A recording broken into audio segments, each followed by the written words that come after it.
Hello, fellow football lovers.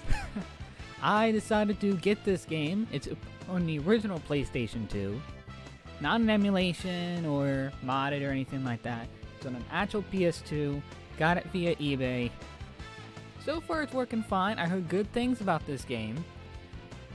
In case you don't know by the title, this is ESPN NFL 2K5, released in 2004 before Madden 05. Now, today, a game like this could not exist because EA has exclusive rights to football video games, which I think is a terrible thing because we need competition. Video games need competition in the world. And I think the only way for football simulation games like Madden and like this to get better is if they have competition. Nevertheless, we are going to be doing franchise mode with the unfortunate Philadelphia Eagles because I unfortunately am a fan of them, which I regret nowadays. Terrible ownership, terrible GM management, and honestly, it's to a point where I think I can be a better general manager than that team. Better owner, that is. The only thing missing for me is actually figuring out the financial stuff, how to run the team. But football-wise, I'm pretty sure I can run that a lot better than they can, with talent and the talent finding and all that kind of stuff. Anyway, the way we'll be doing this is simple. We're going to be simulating the regular season game, and then we're going to be playing the playoff games if we make them. Now, since this is 2004, this is the Eagles 2004 roster. This is the roster of the Eagles that went to the Super Bowl in 2005 against the Patriots and lost because Donovan McNabb threw up and choked. Threw up and choked. Choked and throw up, whichever. And also, I think Terrell Owens played on like a broken foot or something. I don't know. But we're not going to be worried about that because I like to, when I do franchise mode, I like to do it really non-realistically. Well, I think it's realistic, but you can choose that for yourself. But it's really how I would probably run a team. I would get the players that I want. Donovan McNabb is not a player that I want, so I'm most likely going to be trading him away if I can for a possible early first-round pick if there's a quarterback there I like.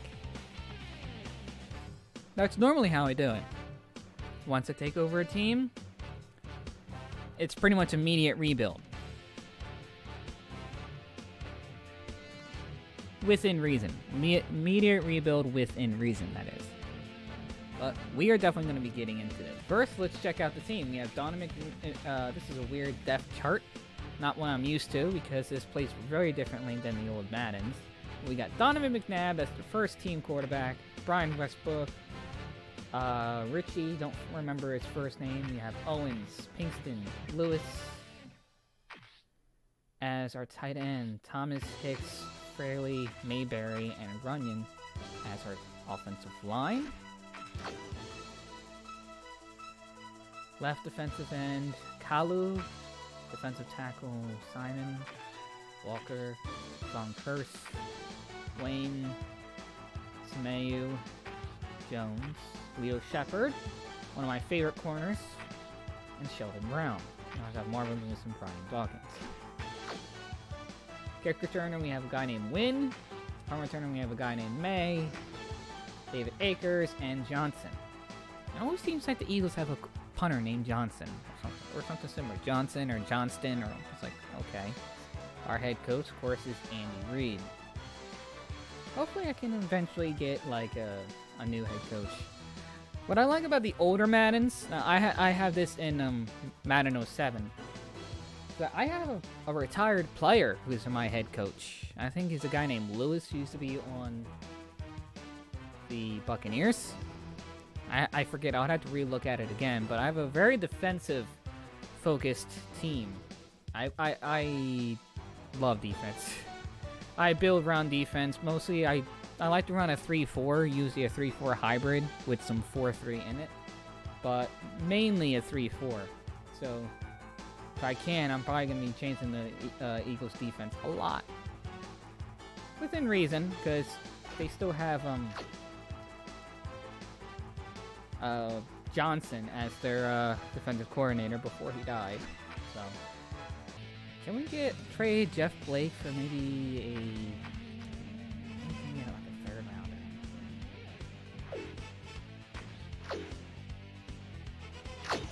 All right, that just went through. Why is Trotter a free agent? Is he not originally on the team?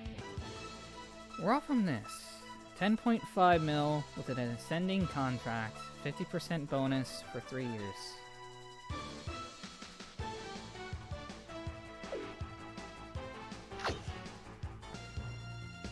I'll take this guy.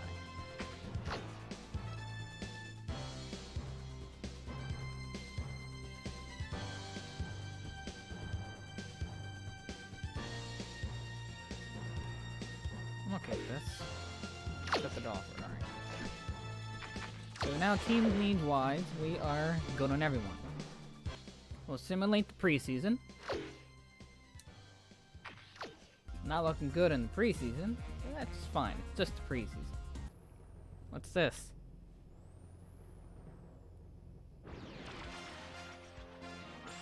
This is SportsCenter. I'm Chris Berman. Let's get straight to the action. In our first game this week, we had the Bears come away with a 7-point win. Starvin Marvin Harrison hauled in over 150 yards receiving and helped his Colts beat the Jaguars. Down in the sunny skies of Arizona, we had the Cardinals get sent away with a 7-point loss. We had a big injury in this one, and Trey has the lowdown for us. Trey? All right, Boomer, thanks. Luckily, we had a relatively injury-free week, which makes my job just that much easier. Todd Heap won't see action for a while, and that'll be a big offensive loss for his team. X-rays revealing that a broken foot is the report. He'll be out for 5 weeks. So that'll do it for now. Boomer, back to you. Down in New Orleans, we had the Saints losing by 13. The Broncos got 300-plus yards from their offense in their victory at Giant Stadium. Bengals, Redskins. Rudy Johnson is in the backfield. The ball is at the 40-yard line. And the lead man throws a block. Shakes off one tackle. Bounces outside. Now it's a foot race. The 10, the 5, touchdown. The Bengals go on to win this by the final score of 28-10. We had an interesting free agency pickup of note here. Trey's got the lowdown for us. Trey? All right, Chris. Let's switch gears and talk about players that'll have new homes in the National Football League, as free agency continues to play such a huge role in determining a team's makeup. Tony Williams will be moving on from his current address, and he gets a pretty good deal to do it. 6 years, $5.4 million, plus a $1.0 million signing bonus. Eric Brown will also have a new address for a while as he signs a 4-year contract with the Texans. Torrey James will have a new place to call home as he accepts a new contract. 4 years, $3.0 million. Joaquin Gonzalez will also be locked up for a while as he signs a healthy 6-year contract with the Cardinals. The Reverend Isaac Bruce pulled in 3 touchdowns and helped his Rams beat the Eagles. In upstate New York, Buffalo, we had the Bills edge their way to a narrow 3-point win. Down in the Georgia Dome, we had the Falcons fall by 10 points. The Seahawks accumulated over 150 return yards in their win at Reliant Stadium. Randy Moss had amazingly over 200 yards receiving and helped his Vikings beat the Cowboys. Dolphins, Panthers. Chris Chambers is always a guy to look for when you're at the 10-yard line, as they are right now. Here's the snap, the lob, touchdown! The Dolphins win this one by the final score of 20-14.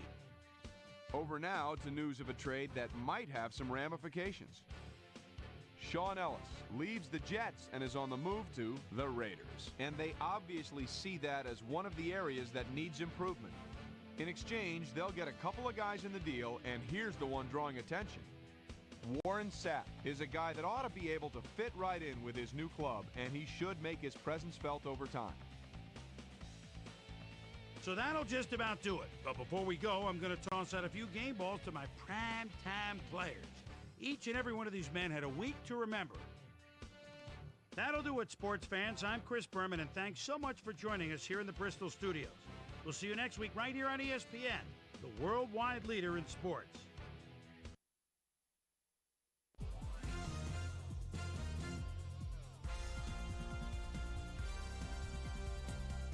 That was very interesting that's in this game. I like it. Alright, this is our schedule. You have the Giants, Vikings, Lions, Bears, oh my. Panthers, Browns, Ravens, Steelers, Cowboys, Redskins. Yes, I'm saying it. Don't like it, too bad. Giants, Packers, Redskins, Cowboys, Rams, the St. Louis Rams. Bengals is our last game of the season. Also, guys, I would like to let you decide if you guys want to like watch any of the regular season games or so on. Because I'm new to this version of football, so I'm gonna need some practice before I legitimate play. So if anything, we're probably gonna at least just have the computer handle the first playoff game and see what happens with there. But I know, I think the controls, and it looks like it feels very different the way this thing is played, so I'm definitely going to have to practice. But as of right now, we're going to simulate the season. See what happens. Week 1, we get a win against the Giants, 29-23. Week 2 is a devastating loss, 52-30. Week 3, we win 45-44 against the Lions, winning by a point. Good win against the Bears, 40-20. Blaze it. Stretching it there. Got a bye week, 3-1, not bad. Vikings are 4-0. And the teams we beat are not great, so who's to say about this team how good we really are? Panthers. We won by a field goal. 4-1 record so far. Not bad. Not bad. We beat Cleveland 36-16. So far our record's been very easy. Our schedule, I should say. Baltimore Ravens. They're 2-4. We beat them 30-14. A lot of good offense, which our defense is our highest point of our team, so I'm surprised the defense is not stepping up as much. We're allowing a lot of scoring to happen. 48-27 win over the Pittsburgh Steelers. The 2-6 Dallas Cowboys, we always got to focus on beating the Cowboys as the Eagles, and we did 24-17. Next game is against the Redskins, who were 6-3 surprisingly. And of course we lose by a field goal, 34-31. Giants are 6-4. We beat them 22-17. Always competitive game with the Giants, always throughout history.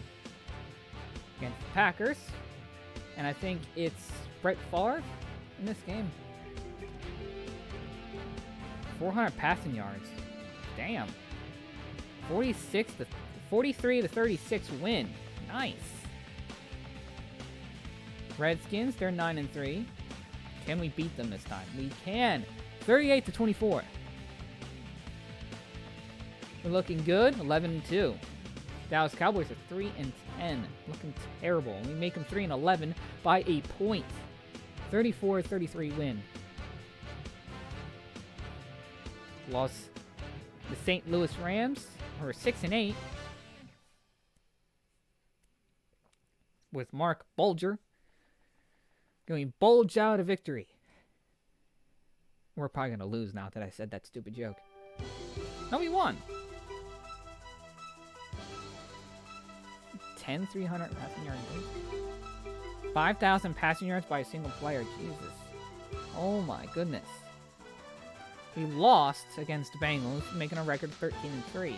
I think that's actually pretty similar to the real-life Eagles back in 2004. Yes. The Eagles went 13-3 in 2004. Giants went 6-10. Same with the Cowboys and Washington. All went 6-10 that year. So that's very interesting.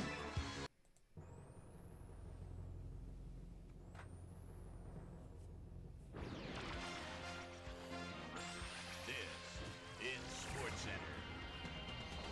Hey, I'm Chris Berman. Got a lot of games to cover. Let's get at it. In our first game this week, we had the Cowboys come away with a 7-point win. The Titans lost this one, but will stay at number 1 in the AFC South. Matt Smokey Stover stepped it up this week and gave his team some added firepower for the win. Charlie Garner ran to pay dirt 3 times and helped his Buccaneers beat the Cardinals. Right on the Mississippi River in St. Louis, we had the Rams end up on the right side of an 11-point game.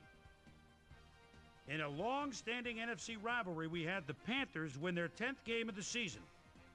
Jaguars, Raiders. Jerry Porter ready to go at the 16-yard line. Makes a move, spins, he's got daylight. Beautiful pass. Boy, did that look easy for the Titans. The Raiders win this one by the final score of 28-19. Over in Raljean, Maryland, we had the Redskins win this one to the tune of 13 points. The Packers defense held their opponents to under 150 passing yards in their win at Chicago. We had an interesting free agency pickup of note here. Trey's got the lowdown for us. Trey? Robert Royal will be playing his football elsewhere, though perhaps not for as much as he would have liked. 4 years, $2.1 million. Omar Easy will also have a new address for a while as he signs a 4-year contract with the Cardinals. The Falcons won on the road and end their season on a high note. The Eagles lost this one, but will stay at number 1 in the NFC East. We had a big injury in this one, and Trey has the lowdown for us. Trey? All right, Chris, thanks. In front of you, we've got the AFC Infirmary Report. And as you can see, they were hit hard this week. Al Wilson might be the biggest loss on this list. A hairline fracture of the arm is the initial report, and the doctors are saying he'll be out for the rest of the season. In front of you, we've got the NFC list. And as you can see, they could form their own MASH unit. Mike Brown will be on the sidelines for a while, so this defense will need to do some reshuffling in his absence. A broken elbow is the culprit. He's out for the rest of the regular season. On to the serious news of the week. Michael Strahan is done for the year as he'll watch the rest of the season from the sidelines, and they'll be scrambling now to find someone that can fill his shoes. Now we'll move on to our top story of the day. Terrell Owens is going to find himself on the shelf, and that will be a major blow to his team. So that'll do it for now. Chris, let's send it back to you. Steelers, Bills. Travis Henry is just shy of the midfield stripe and takes the quick handoff with a spin. They're fooled! Nobody was deep on the left side! 10-5, touchdown! The Bills go on to win this by the final score of 27-20. Kennard Lang had another fantastic week, and in the victory kept his streak of landmark stats alive. Priest Holmes ran for an incredible 200-plus yards and helped his Chiefs beat the Chargers. In the mile-high city of Denver, we had the Broncos come away with a 7-point win. And last but not least, we had the Patriots come away victorious. All right, Chris, thanks. All right, folks, our playoff picture has now been officially finalized. So let's take a look at it now, shall we? We'll begin with a look at the AFC. Meanwhile, over in the NFC, the playoff picture looks like this. So the playoff matchups are set in stone. And we should have a few games that put the Wild into Wild Card Weekend. And that'll do it from here. Chris, let's send it back over to you. And then there were 12, the playoffs, right around the corner, which means it's time for our regular season awards. But first, my primetime players. The final round of game balls go to these Warriors, each with a standout performance in the final game of the regular season. All right, as promised, here's a look at this year's best of the best, our season-ending NFL awards. Steve Air McNair, without a doubt, is going to take home the hardware in this one. You see the numbers on your screen, but numbers really don't tell the whole story. Leadership, work ethic, love of the game, that's what truly makes him stand out. He had, without question, the best year of anyone. Aaron Brooks has got to be our choice for Offensive Player of the Year, and you've got to be hard-pressed to find better numbers than that. Obviously, give a lot of credit to the rest of the offense, but this is the guy that was driving the car, so to speak. Darren Sharper gets the nod as our Defensive Player of the Year, and I'll tell you what, there was no one better at taking quarterbacks and receivers alike completely out of their game. Great season. Julius Jones comes away with the Offensive Rookie of the Year award. While being thrown into the starting running back position straight out of college, all right, it raised some questions, but he silenced everyone with nothing short of a remarkable season. Teddy Lehman was our Defensive Rookie of the Year. Hard to think of any young linebacker with better instincts for the football than he has. He wins it in a landslide. Fred Taylor ran away with the rushing title this year. Talk about a threat out of the backfield, my friends. Finesse, speed, a surprising amount of power, which he used to bowl over the few who actually managed to lay a finger on him. What a year. That'll do it, sports fans. I'm Chris Berman, and thanks so much for joining us here in the Bristol studios. We'll see you next week right here on ESPN, the worldwide leader in sports. Oh my god, that's so funny. Taylor Owens getting injured with a foot, just like real life. That's actually pretty freaking funny. Seems like the wild card round. Who are we facing? The Seahawks. Alright, we saved. That's going to be it for episode 1.